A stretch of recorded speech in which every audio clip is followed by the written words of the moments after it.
еще человек в очередь. Я тебя хотел спросить, Что вы хотели?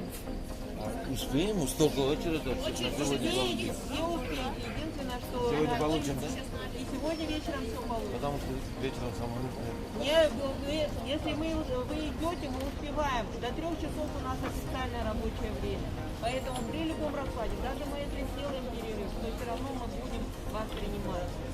Вот до последнего. Спасибо. Смотрите, вы говорите, не успеваете. А почему? То есть до 3 вот не делают, например, вам смену, чтобы У как нас бы... нету людей. Вы поймите, что лабораторный работник – это уникальный специалист, который в единичном экземпляре.